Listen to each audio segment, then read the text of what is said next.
कृषि के कानून भी बड़े बड़े उद्योगपतियों के लिए बन रहे हैं।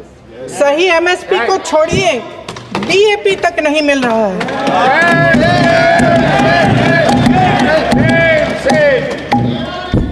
वायनाड से लेकर ललितपुर तक इस देश का किसान रो रहा है। आपदा आती है तो उसको कोई राहत नहीं मिलती। भगवान भरोसे है आज इस देश का किसान, उसको छोड़ दिया गया है। आज हिमाचल में देखिए, जितने भी कानून बने हैं वो सब बड़े बड़े उद्योगपतियों के लिए बन रहे हैं। हिमाचल में जो सेब उगता था, उसके जो छोटे छोटे किसान हैं वह रो रहे हैं, क्योंकि एक व्यक्ति के लिए सब कुछ बदला जा रहा है। सुनने की हिम्मत रखो। मैं अध्यक्ष महोदय जी, अध्यक्ष महोदय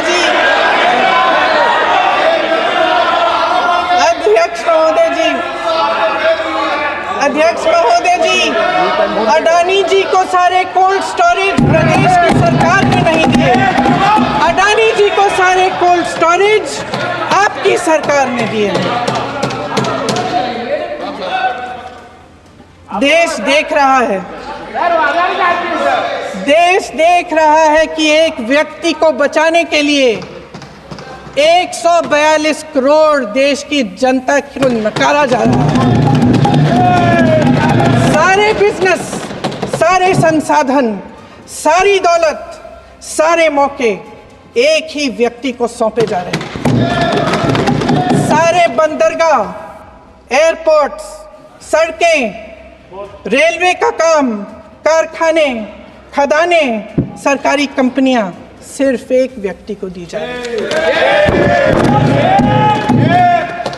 जनता के मन में हमेशा ये विश्वास होता था कि अगर कुछ नहीं है तो संविधान हमारी सुरक्षा करेगा, मगर आज आम लोगों के बीच ये धारणा बनती चली जा रही है कि सरकार सिर्फ अडानी जी के मुनाफे के लिए चल रही है। देश में बहुत तेजी से गैर बराबरी बढ़ रही है। जो गरीब है वो और गरीब हो रहा है, जो अमीर है वो और अमीर हो रहा है। इस सरकार ने आर्थिक न्याय की भी सुरक्षा कवच तोड़ दिया है। राजनीतिक न्याय की जब बात होती है, मेरे सत्ता पक्ष के साथी आज खड़े हुए और तमाम गिनती करने लग गए कि ऐसा हुआ वैसा हुआ 1975 में जो हुआ, तो सीख लीजिए ना, आप भी सीख लीजिए। आप भी अपनी गलतियों के लिए माफी मांग लीजिए। आप भी बैलेट पे चुनाव कर लीजिए। दूध का दूध, पानी का पानी हो जाएगा। आप राजनीतिक न्याय की बात करते हैं, सरकारों को पैसों के बल पर गिरा देते हैं।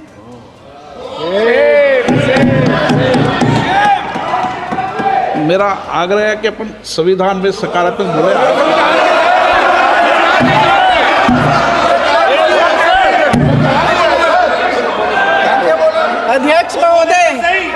अध्यक्ष महोदय, सत्ता पक्ष के हमारे साथी ने एक उदाहरण दिया उत्तर प्रदेश की सरकार का, तो मैं भी एक उदाहरण दे देती हूँ महाराष्ट्र की सरकार का। मैं भी एक उदाहरण दे देती हूँ हिमाचल की सरकार को तोड़ने की कोशिश किसने की, पैसों के बल पे की, गोवा की सरकार। तमाम उदाहरण है। राजस्थान की क्या ये सरकारें जनता ने नहीं चुनी थी? क्या संविधान इन पर लागू नहीं था? पूरी देश की जनता जानती है कि इनका, हंसती है, जानती है कि इनके यहाँ तो वॉशिंग मशीन है।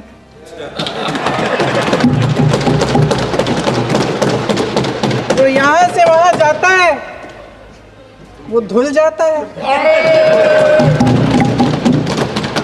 इस तरफ दाग, उस तरफ स्वच्छता। और मेरे कई ऐसे साथी हैं जो इस तरफ होते थे उस तरफ चले गए, मुझे दिख भी रहे हैं, वॉशिंग मशीन में शायद धुल गए हैं।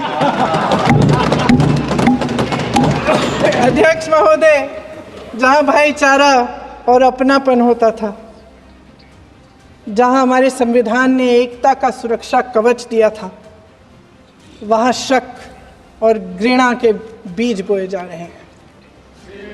एकता का सुरक्षा कवच तोड़ा जा रहा है। प्रधानमंत्री जी यहाँ सदन में संविधान की किताब को यूं माथे से लगाते हैं, लेकिन संभल में, हाथरस में, मणिपुर में जब न्याय की गुहार आती है, उठती है, तो उनके माथे पे शिकन तक नहीं आता।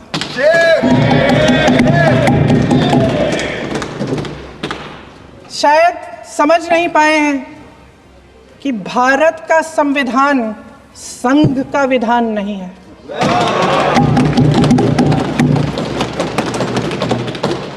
भारत के संविधान ने हमें एकता दी, हमें आपसी प्रेम दिया। उस मोहब्बत की दुकान जिस पर आपको हंसी आती है, उसके साथ करोड़ों देशवासी चले। करोड़ों देशवासियों के दिल में एक दूसरे के लिए प्रेम है, घृणा नहीं है।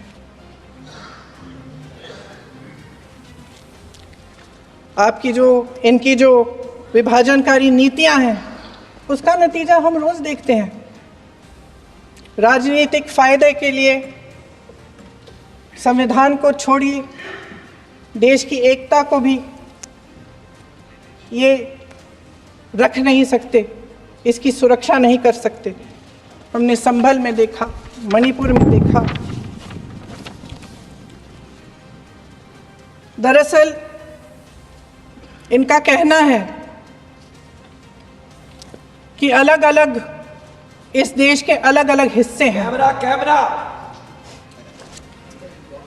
लेकिन हमारा संविधान कहता है कि ये देश एक है और ये देश एक रहेगा। जहां खुला विवाद होता था, अभिव्यक्ति का सुरक्षा कवच होता था, इन्होंने भय का माहौल पैदा किया है। सत्ता पक्ष के मेरे साथी अक्सर 75 सालों की बात करते हैं, लेकिन इन 75 सालों में ये उम्मीद, आशा, ये अभिव्यक्ति की ज्योति कभी थमी नहीं, कभी बुझी नहीं। इस देश की जनता ने खुलकर आलोचना की, निडर होकर धरने किए, प्रदर्शन किए। जब जब जनता नाराज हुई, तब तब सत्ता को ललकारा, उसे चेतावनी दी, बड़े से बड़े नेताओं को कटघरे में खड़ा किया, उनसे जवाब मांगा, न्याय मांगा। इस देश के छोटे छोटे से नुक्कड़ की दुकानों में, चाय की दुकानों में, इस देश के घरों में, गलियों में, मोहल्लों में, अखबारों में, प्रकाशन घरों में, न्यायपालिकाओं में चर्चा कभी बंद नहीं हुई। लेकिन आज ये माहौल नहीं है। आज जनता को सच बोलने से डराया जाता है, धमकाया जाता है। पत्रकार हो या विपक्ष का नेता हो या किसी यूनिवर्सिटी का प्रोफेसर हो, छात्र संघ हो या कर्मचारियों का संगठन हो, सबका मुंह बंद कराया जाता है। किसी पे ईडी, किसी पे सीबीआई, किसी पे इनकम टैक्स, फर्जी मुकदमे लगवाए जाते हैं, जेल में डाल दिया जाता है। विपक्षी नेताओं को जेल में डाल दिया जाता है, उनको सताया जाता है। किसी को नहीं छोड़ा इस सरकार ने। देशद्रोही कह के उत्तर प्रदेश में मुझे याद है कुछ अध्यापिकाएं प्रदर्शन कर रही थी, उन पर मुकदमा डाल दिया देशद्रोही का, उन्हें देशद्रोही कह दिया। इन्होंने देश का पूरा माहौल भय से भर दिया है। इनकी मीडिया की मशीन झूठ फैलाती है, तरह तरह के आरोप लगाती है, और शायद वह भी भय में ही है। महोदय, मैं इस सदन को याद दिलाना चाहती हूँ कि ऐसा डर का माहौल देश में अंग्रेजों के राज में था। जब इस तरफ बैठे हुए गांधी की विचारधारा वाले लोग आज़ादी की लड़ाई लड़ रहे थे, और उस तरफ वाली विचारधारा वाले लोग भय में रहकर अंग्रेजों के साथ साठ-गांठ कर रहे थे। लेकिन अध्यक्ष महोदय, भय का भी अपना स्वभाव होता है। भय फैलाने वाले हमेशा भय का खुद शिकार बन जाते हैं। ये प्रकृति का नियम है। आज इनकी भी यही हालत हो गई है। भय फैलाने के इतने आदी हो गए हैं कि खुद भय में रहने वाले हैं, चर्चा से डरते हैं, आलोचना से घबराते हैं। कई दिनों से हम मांग रहे हैं कि चर्चा करिए, लेकिन चर्चा करने की हिम्मत ही नहीं है।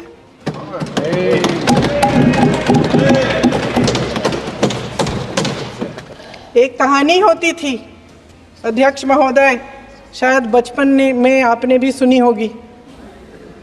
राजा भेष बदलकर बाजार में आलोचना सुनने जाता था।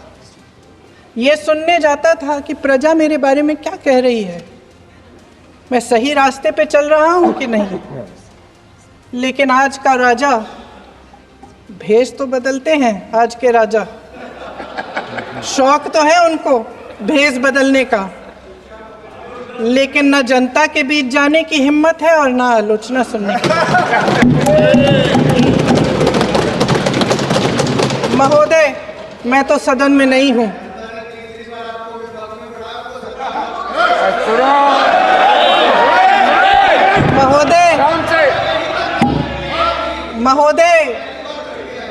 महोदय, जनता में बहुत विवेक है, ये सही है।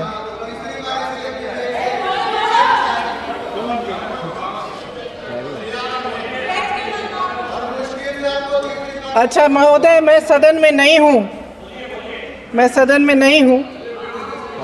कुछ, हाँ ठीक है, मैं सदन में नहीं हूँ, मात्र 15 दिनों से आ रही हूँ। लेकिन मुझे ताज्जुब होता है कि इन 15 दिनों में इतनी बड़े इश्यूज़ हैं, इतनी बड़ी बातें हैं। प्रधानमंत्री जी मात्र एक दिन के लिए, शायद 10 मिनट के लिए दिखे हैं सब।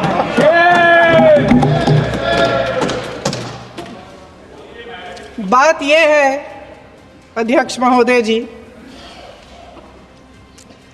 कि ये देश भय से नहीं, साहस और संघर्ष से बना है। इसको बनाने वाले देश के किसान, जवान, देश के करोड़ों मजदूर और गरीब जनता है। संविधान इनको साहस देता है। मेहनती मिडिल क्लास है और इस देश के जो करोड़ों देशवासी हैं, जो रोजाना भयंकर परिस्थितियों का सामना करते हैं, उनको साहस देता है। वायनाड में जो आपदा आई, उसमें एक छोटा लड़का था 17 साल का। 6 घंटों के लिए उसने अपनी माँ को बचाने की कोशिश की। 6 घंटों के लिए आप सोच सकते हैं कि अगर नदी की धारा बह रही है, नाराज है, आप अपनी माँ को पकड़े हो, 6 घंटों के लिए पकड़े रखते हो कि मेरी माँ बच जाएगी, और अंत में वो माँ भी बह जाती है। उस लड़के का साहस, उन महिलाओं का साहस जो पीड़ित हैं लेकिन फिर भी अपनी लड़ाई लड़ रहे हैं, उन संभल के बच्चों का साहस जिनके पिताजी अभी अभी गुजर गए, लेकिन फिर भी उनके सपनों को साकार करने की हिम्मत है, उनका साहस है। वो साहस से संविधान ने दिया है।